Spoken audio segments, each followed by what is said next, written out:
For example, in the story that we read last week, Blanca Flor, the overall feeling at the end was very happy and exciting because they were getting married.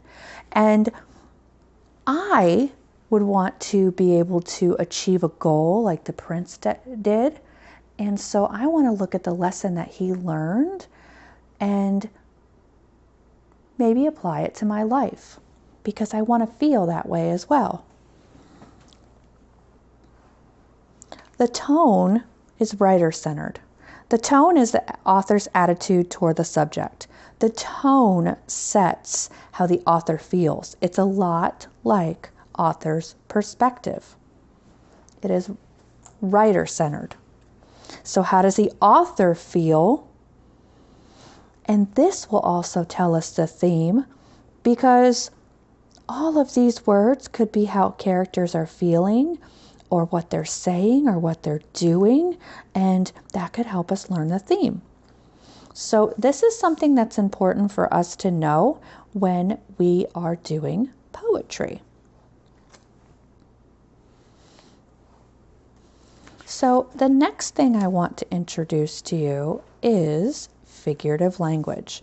Now, figurative language is when the author says one thing or the poet says one thing. It could be either or. Figurative language doesn't have to be in poetry.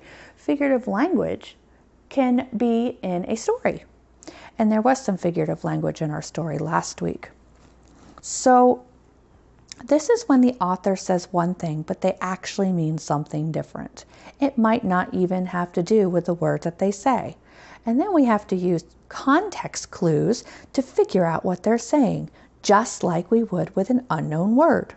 So we're going to talk about these top 4 this week. And we'll go into detail on the other ones at a later date.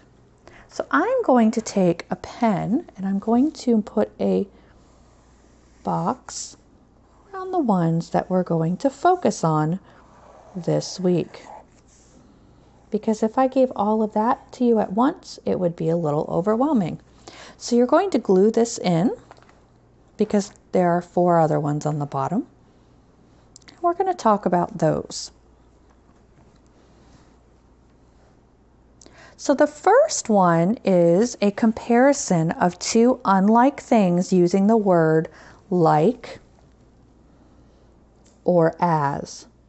You are saying that one of the things in the story is like something else. And that helps us understand, if I know what the one thing that's being compared to, then I can figure out what the connection is and why they're using that to describe a character. Such as the teacher buzzed around the classroom like a bumblebee to flowers. Well, I know what bumblebees do. They go straight to the flowers and they're always around the flowers and they're going around and around. Okay, well then that's how the teacher must be. And that's what the author wants me to know, is how the teacher, it gives me a better picture and image on how the teacher is acting. And that is called a simile.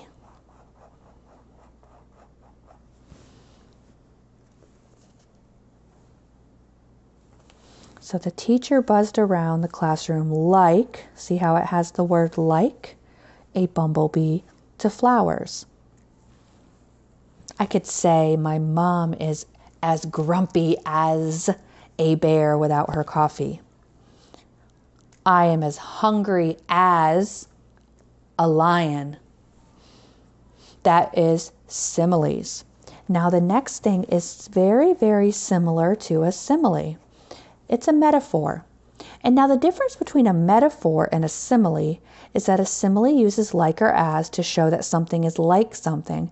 And a metaphor uses words like is, was. They're saying that something is so much like the other item or person or character that they might as well be the same thing. So just like I would do with a simile, I want to see the connection between the two. Like the football team is a sinking ship. It's so like a sinking ship that it might as well be one. Now let's think about a sinking ship. A sinking ship is going down, and it's going down quickly, and it's not a good thing. People want to have a floating ship. A floating ship is successful. The football team is a sinking ship, meaning it is not successful. And it's using the word is because it is so much like it. It is. My mom is a bear when she wakes up in the morning. She is a cheetah on the track field. So it's a comparison of two unlike things by saying that one thing is a dissimilar object or thing. I do not like the word dissimilar because dis means not. I want you to cross off dis. It is a similar object or thing. Dissimilar, that must have been a typo. Dis means not, so it would be not similar.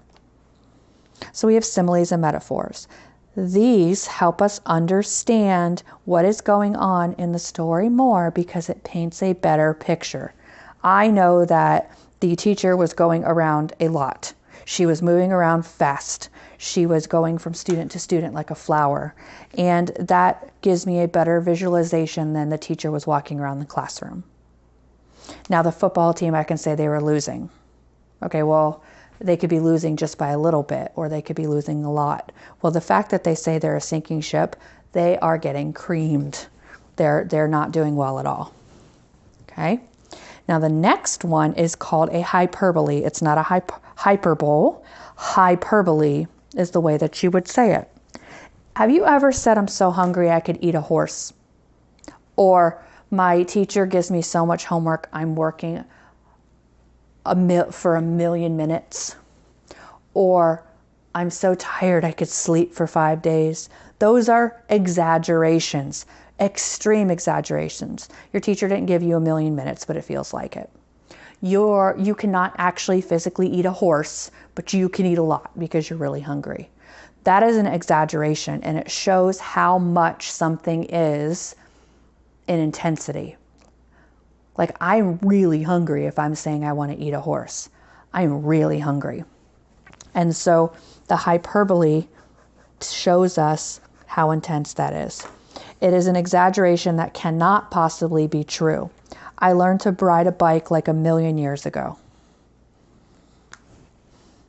So 1,000,000 years ago, you weren't alive 1,000,000 years ago.